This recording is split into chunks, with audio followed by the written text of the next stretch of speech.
Hey y'all, it's Wild Riley, back at it again.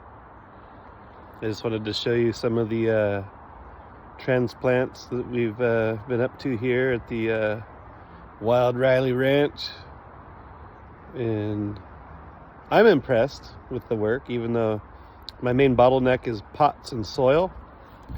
Here it goes. So this is Pinot Noir. All these little 1-gallon pots.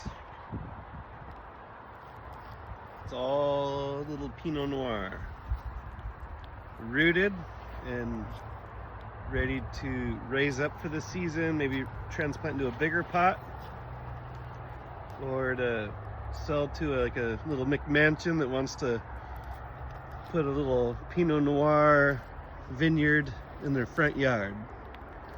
It's Pinot Noir. And then on this side, pomegranate orchard. It's all pomegranate in there. Pomegranate, all rooted, all producing new foliage, all pomegranate. Both make exquisite, very flavorful, very tasty wine. Over here, we ate an avocado. We have a little produce market where they sell discounted fruit, kind of like a roadside fruit stand kind of thing. And then we eat the avocado, and then we plant the pit. Why wouldn't you?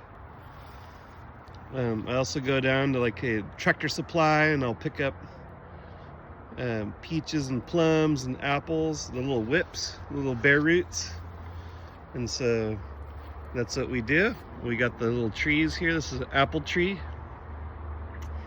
And you can see right here, this is a graft, a cleft graft that took. So now I have a different cultivar growing there. And sometimes they don't take. So this tree only has 2 varieties on it. But coming around here, this tree, this one did not take, but this cleft graft did take. This one did not take, but this one did take. And then I tried another one that did not take, so it's about 50% success rate. On this tree, this cleft graft took, and I paint them with nail polish so that I could tell the ones that took versus the ones that did not. So this one up here did not take, nor did that one. But some of them take once in a while.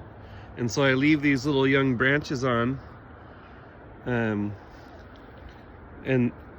even when they branch out from the graft that took, I'll let them branch out again and then graft them on. And so what I'm doing is I'm getting different varieties. Like we got Fuji. We have, let's see, Anna apples. We have Honeycrisp. We have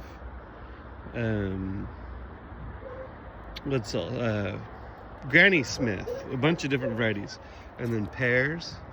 And so I get these trees established in big giant pots, and then graft different varieties to the tree as the tree is kind of growing and maturing, and then eventually they'll go in the ground somewhere.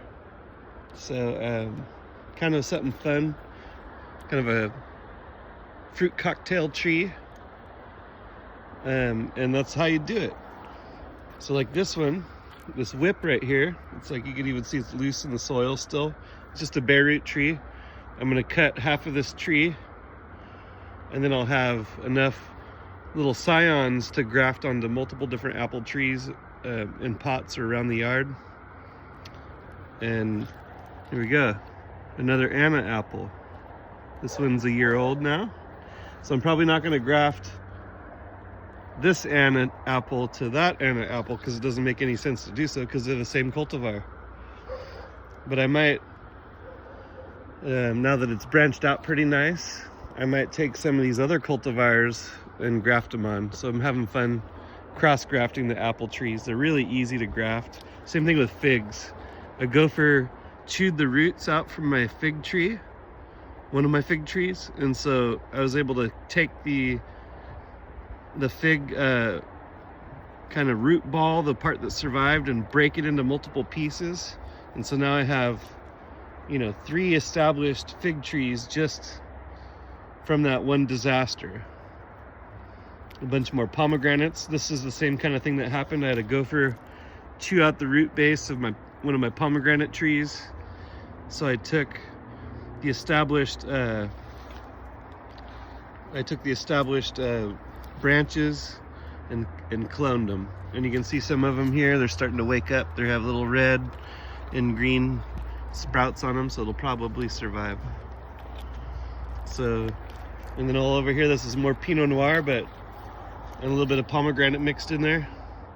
But I transplanted a bunch of the Pinot Noir into bigger pots, and so it created a little bit of a vacuum where I put more plants in here. So you can kind of see, like, as you get momentum, you can increase your empire. Because as I'm pruning these little pomegranate trees, all these little twigs can be turned into brand new trees. But you got to do it at the right time, and now's the right time. And then when I transplant, I recycle all my pots and then use them for the next round. So when those little 1 gallons are ready to transplant, now I have 25 or 30 4-gallon pots. Here's a Honeycrisp. And you can see this tree starting to wake up. It's popping out new buds.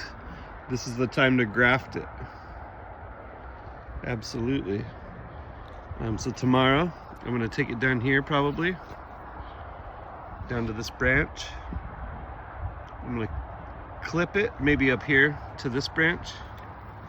I'm gonna clip it and then graft all these Anna apples to other apple trees. This plum here I'm just gonna leave alone. But you can see all these little pomegranate trees where they're larger branches that for some reason got taken down, and I just rooted them in honey and planted them in. So I dip them in honey and then plant them in the potting soil, and if they live, they live. Usually they do. So I've kind of cracked the code on that. And then if they don't sell within the first year or the second year, which are these 4-gallon pots, then we go to like 20-gallon pots. And so these are all the nicer pomegranates that didn't sell. They go into the bigger pots. And then as far as I'm concerned, they're in there for long-term storage. So I'm gonna kind of let them grow out into small trees. And then, you know, instead of $30 for the $20 to $40 for the small ones, so I'd say middle ground is 30, or $10 to $15 for the 1 gallon, it'll be like $100 for the big ones, or even more. Some people are asking more. I want to get people planted out with their food forests, so I'm not marking it up ridiculous. This is like a hobby kind of thing anyway, like a side hustle. But as the cactus guy down there in Castroville said, the more they sit around on my property, the more they gain equity. These are citrus fruit clones, all different types. There's oranges and lemons and kumquats and limequat. There's a limequat in there. So those are kind of a special blend of, you know, those are for the property here. I'm not selling the citrus. I'm just planting them around the yard. They're a lot harder to clone. And they're a tropical plant. And I still haven't cracked the code like I have with the pomegranates and the wine grapes. Then we have different varieties of San Pedro cactus. So we got a paddle cactus, a nopales, with a shaman's penis, or it's like a medicinal shamanistic San Pedro. And then here's another variety. So this one's 2 times the strength of a normal one. This one's four times the strength. But I don't raise them really for their psychedelic effects. I raise them just for fun.